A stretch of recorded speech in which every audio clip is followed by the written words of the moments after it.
How has season 6 been these past 2 months? Now, hello everybody. I hope your left ear enjoys this video. I went out last night. I'm a little hungover, and my voice is not exactly where it where it normally sits. So anyway, season 6 overall has probably been one of the worst seasons of like the entire lifespan of the game. The game kind of went in a direction that not everybody's happy with, but there are some good things because now they're aware of that. I think Rivals is very much aware that people are not very happy with how this season has been. So I'm a little bit hopeful for the future. I just don't know. I don't know what their philosophy around the game is. Like, I don't know if they're going to, say, yes, we hear you, and then buff Bucky again, and then be like, oh yeah, this is gonna counter Angela, or not Angela, Phoenix, and Blood's Elsa, or I don't know, bro. It's I don't know what they're gonna do. I'm still figuring this stuff out. But well, let's start with season 6. The new characters. Deadpool was a pretty good addition, and I think he's definitely the best part of the season, and it also gives me a little bit of hope because Deadpool shows that they are capable of releasing a good character that's not completely broken and overbearing to play against, Because when you play against a good Deadpool, like, yeah, you do notice it, right? Like, he's definitely in your face, he's hard to kill, but it's not like you're getting knocked back, halfway across the map like Invis. You're not being grabbed by Elsa ult and then, just might as well give up, Like he's counterable. He has a good skill ceiling. He doesn't have a lot of like really bullshit mechanics in my opinion. He's a strong character. So there's there is hope. There is hope for the future whenever they decide to lock in. But yeah, no, overall he's balanced. DPS pool is probably the least powerful based off of what I've seen. But I've seen some really good DPS pools, so there is potential with the character. It's just compared to the other iterations, he's a little bit underpowered, but it's still good. I still think he's a very, very strong and healthy and fun addition to the character roster. Season 6. The patch notes came out, and they were a mixed bag. First off, and most importantly, they gave my boy some legs. They gave Adam Warlock his fucking legs, bro. Oh man, I love flying on Adam Warlock. As silly as he looks, like they could have given him a little bit of aura at least, but they just didn't. But whatever. So they buffed. They nerfed Angela's shield, buffed Cap. He's not super oppressive, so that buff was okay. The strange buffs were interesting because of the team up now with Invis. His Maelstrom of Madness aura thing, that does a ton of damage, and the radius on that is huge. I mean, you'll be halfway up the skybox as a flyer and it'll still hit you on the ground. It's sort of a frustrating thing to kind of go up against. But again, it's balanced because Strange is counterable. Strange has very clear weaknesses. He doesn't just do everything, right? So it's there's potential for the character. The Emma Frost buffs also didn't really do much. The Hulk buffs really did. So really good Hulk players are almost impossible to kill now because they're just getting bubbles so frequently, and so it's just good. It's just cool seeing another tank that's actually playable now. And people say that Thing and Hulk are not two really good code tanks, I guess I would say. I think they're probably better in this game mode on this map, where you can run both Hulk and Thing at the same time. It's on longer range maps where they're more susceptible to poke. I can tell why it would be a lot more of a difficult matchup. But right here, it's pretty easy for you to close the gap, so it's not a big deal. They buffed BP, which was fine. They reworked Blade, and I don't like it because the thing is, so they apply the slows removed from his spin, and they make it so that you have to land consecutive spins to land a stronger anti-heal. The thing is, the max is 32%, Whereas before, when the anti-heal was tied to his gun, it was 40%, right? And it was a guaranteed 40%. So now it's like you'll hit one slash and they'll have 8% healing reduction, which is nothing.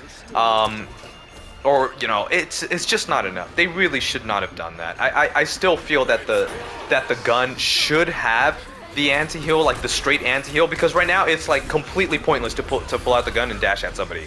At least in the past, if we were trying to focus somebody down, like let's say a cloak and dagger just finished her ult, right? Like I would pull out my gun on Blade and I would, dash towards her, and that's a guaranteed 40% healing reduction, right? So she's a little bit easier to kill. But here it's just, I don't know. These changes are just so bad, man. They went backwards with this one. It was definitely not it. Now I do have a pretty positive win rate on Blade this season.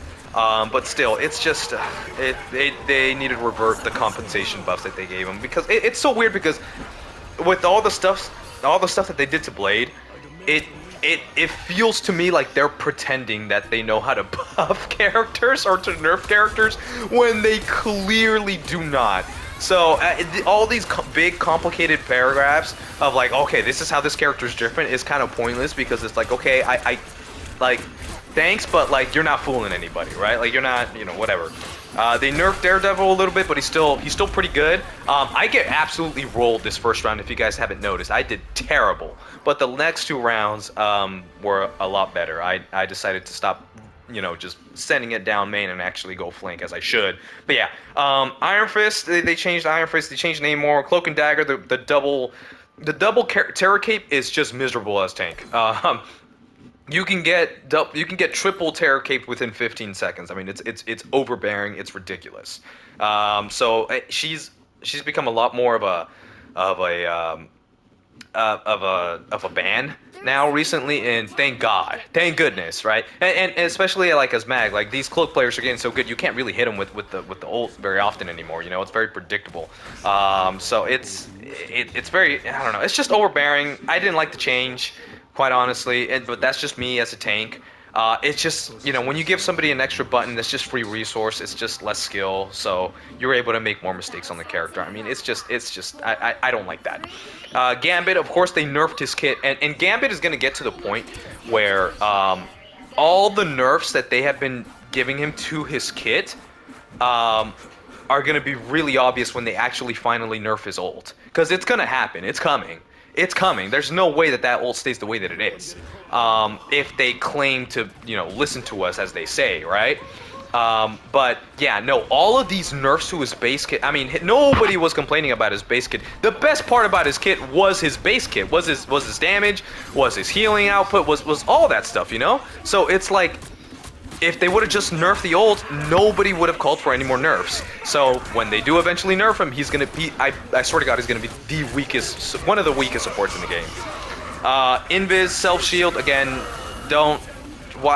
just take away her self-shield, right? Nobody was complaining about her shield until they gave her a self-shield, so just, till the day I die, bro, they need to take away her self-shield. And then Rocket, they slowed him down a little bit. That wasn't really, they didn't really have a big impact. But yeah, the balance patch, the balance that they gave. Oh, then let's not even begin with the emergency balance patch. I mean, that practically did nothing. But it showed a change in philosophy, right? It showed that they can't just kind of nerf like stupid, right? Like nerf slop, right? Or buff slop, or whatever. I don't even know what to call it, but they have to actually.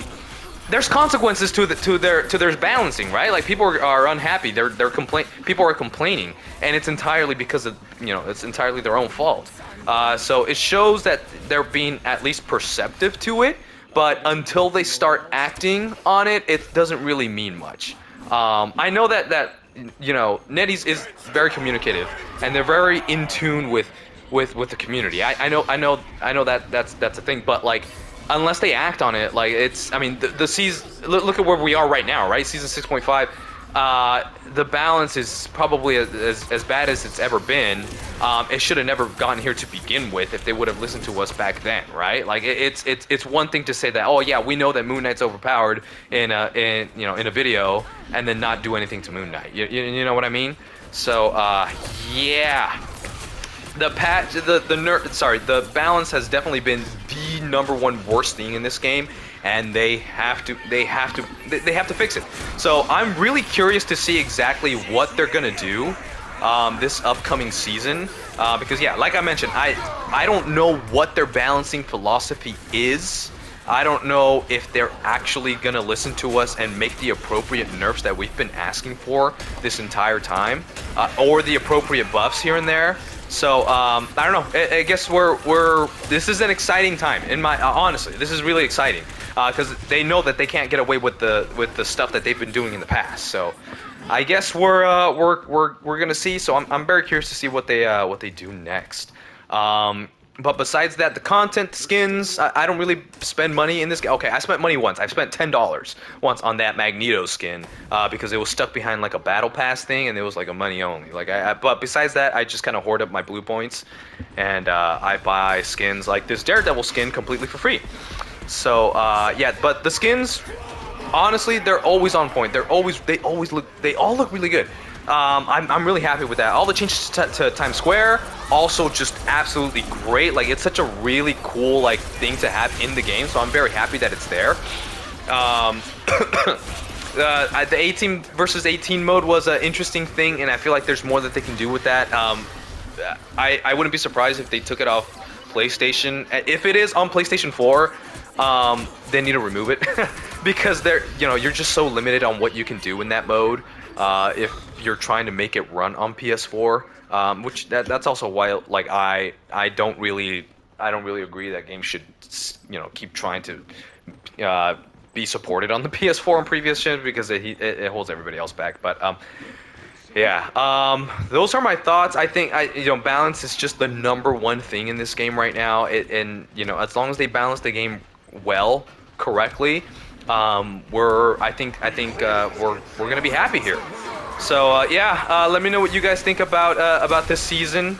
Oh, the throwers! How could I forget about the throwers? Sorry, guys. Let's talk about the throwing situation. First of all, that only took a fucking year. Jesus Christ. I feel like it's good that they changed it, definitely, but like this is the bare minimum, right? Like this stuff should have been in the game. Like, actually, they should have been receptive to throwers from the beginning. I mean, these punishments, the 15-minute punishment is laughable. Like, that's not even a punishment.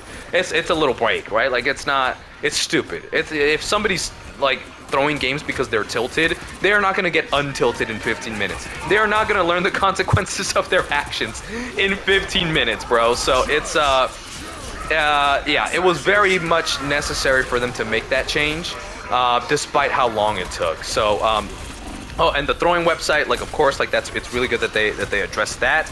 They were very quick with that, so I do want to give them their flowers there. But again, the throwing website was allowed to come into existence because the consequences for throwing were for nothing, right? Like, there was nothing. You could just throw, and the game just told you it was okay, pretty much.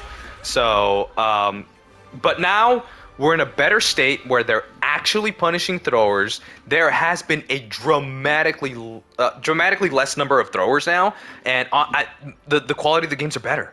Honestly, it is so much better. So yeah, the positive change, probably one of the only good things that came out of the season, Deadpool and the thrower situation. So yeah, very grateful for that. That was just thank you, Netties. Although it took a year, we live in the now, and the now is better. So I'm very grateful for that. So I'm very happy. But yeah, those are all of my thoughts on this season. I'm gonna stop talking now because my my throat is starting to hurt. But let me know, guys. Let me know what you guys think. Make sure to put those comments in the description. I do read and respond to pretty much every single one of those. And hope you guys have a good rest of your day. Balance notes are probably coming on Tuesday, so a couple more days. We're almost there, guys.